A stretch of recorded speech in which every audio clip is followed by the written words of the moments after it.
Chuck Norris feels like he's always been a legend, a meme, a guy who was bigger than life itself. But that's actually not true at all. For most of his career, Norris wasn't some huge movie star. In fact, most of his films barely made any money. The funny part is that his best box office numbers compared to budget happened very early, back in the late 70s. All the real recognition came much later in the 2000s, when politicians started handing him honorary medals and the internet discovered those famous Chuck Norris facts. The ones where he squeezes orange juice out of lemons and counts to infinity twice.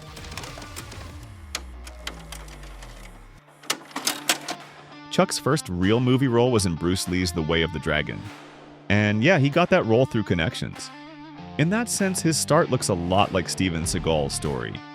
The difference is, Seagal blew up fast while Norris had to wait his turn.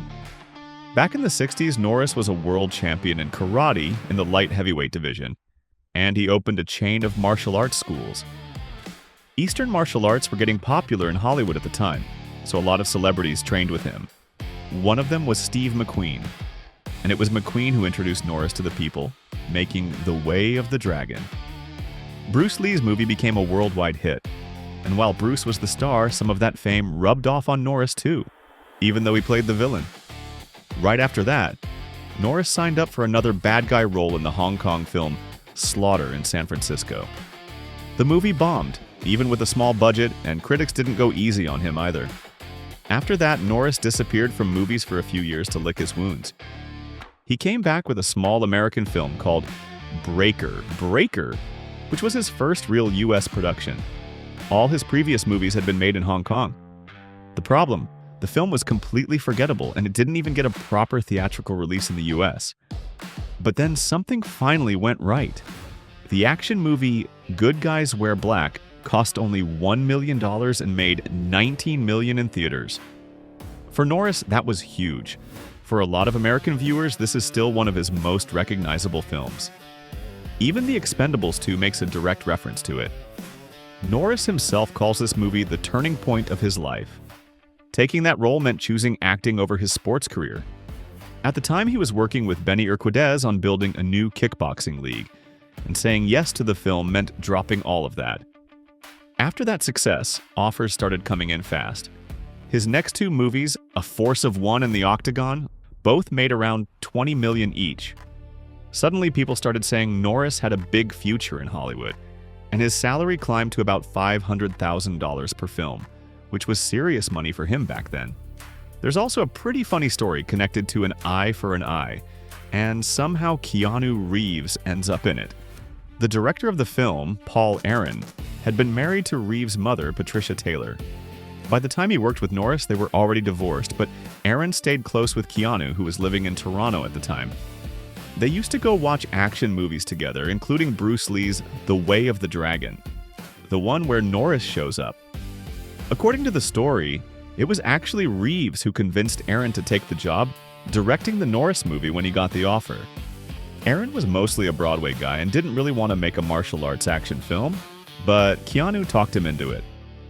After 3 successful movies in a row, Norris's career started slowing down again.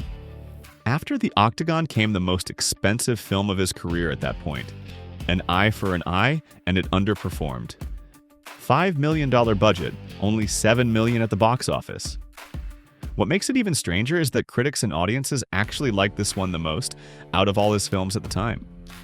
Usually people blame the weak box office on bad timing and the fact that the movie didn't have a big studio behind it.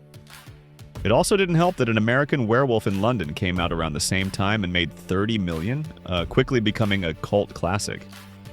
Then things got worse. Another action movie, Forced Vengeance, also underperformed, making even less money on a similar budget. At that point, Norris probably realized he needed to try something different. So after Forced Vengeance, he did something unexpected. The sci-fi horror movie Silent Rage.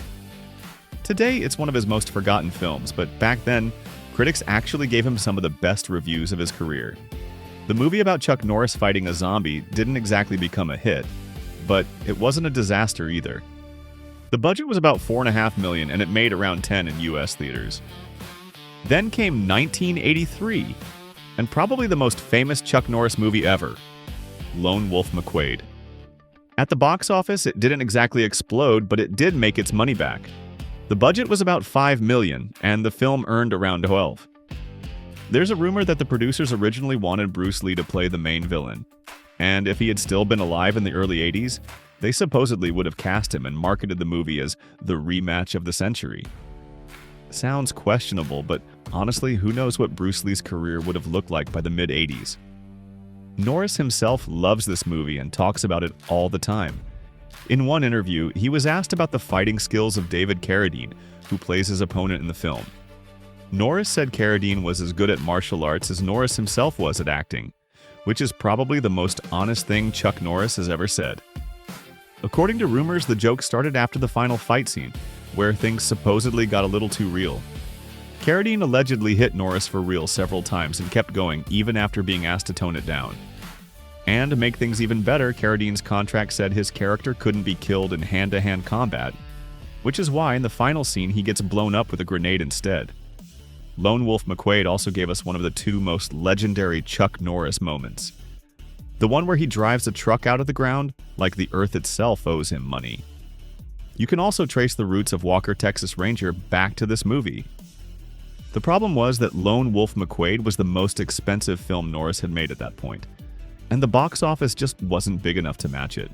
After several disappointing results, the bigger independent studios stopped working with him, and Norris signed a deal with Cannon, the company that basically specialized in low-budget action movies made for the video market.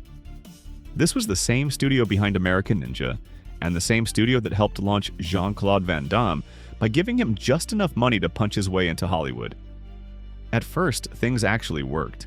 Missing in Action cost about $2 million and made $23 million in US theaters. That was the biggest hit of Norris's career, and none of his movies ever made that much again.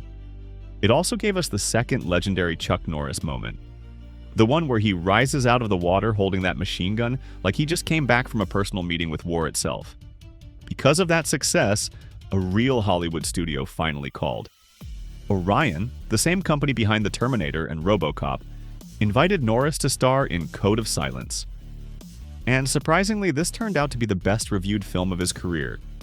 Critics liked it, audiences liked it, and the box office was solid. $7 million budget, $21 million gross. Not bad at all.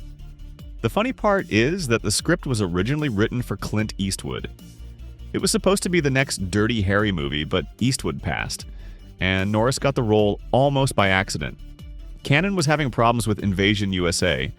The schedule got messed up, and even though his contract normally didn't allow him to work for other studios, Cannon bosses Menahem Golan and Yoram Globus let him do Code of Silence. Norris called it his favorite film. After Missing in Action made money, Cannon pushed hard and made 2 sequels. The second one still turned a profit, but the third one flopped, and a lot of people say Chuck Norris is one of the reasons Cannon eventually went bankrupt. The studio kept betting on him, raising budgets, trying to grow bigger and bigger, but the returns just weren't there. Movies like Firewalker, Invasion USA, and The Delta Force had budgets around $9 to $12 million, which was huge for Cannon, and they couldn't make that money back. By the late 80s, the studio was falling apart. Budgets got smaller, debts got bigger, lawsuits started flying, the owners split up, and eventually the company collapsed. In the 90s, Cannon was gone, and MGM bought the library. In the early 90s, after a string of failures, Norris finally got free from that contract and showed up in Sidekicks. He wasn't even the main star, but the whole idea for the movie was his, and he helped find the money for it himself. That same year, CBS made him an offer, and Norris said yes. That's how Walker, Texas Ranger was born. The show wasn't some record-breaking monster hit, but it was solid. In the middle seasons, it pulled in about 12 to 14 million viewers every week. Today, that would be insane. Back then, it was just a little above average. Magnum P.I. had over 20 million. The X-Files had around 20. Friends was hitting 40 million without even trying. And Martial Law, the show that actually crossed over with Walker, got canceled at 11 million viewers because CBS thought that was too low. Different times. Honestly, Norris probably would have slowly faded away like a lot of 80s action guys. He was never really a huge movie star, but then the internet happened. In the late 2000s, Chuck Norris jokes started spreading everywhere, and suddenly he became bigger than he had ever been in his entire career. Not because of the box office, not because of awards, because of memes. That's how he ended up in The Expendables. Stallone knew exactly what he was doing. They even asked Norris if he wanted to include one of the famous Chuck Norris facts in the movie, and he let his wife pick one. She chose the joke about the snake that bit Chuck Norris and died. And now they say that Chuck Norris died at the age of 86. But let's be honest, Chuck Norris doesn't die. Most likely he just looked at the calendar, decided Earth was getting boring, and left. Some people say he passed away peacefully. Others say death tried to take him and tapped out. Personally, I'm pretty sure he just went somewhere else to count to infinity one more time. And this time, he probably won't stop at 2. That was Frame Back.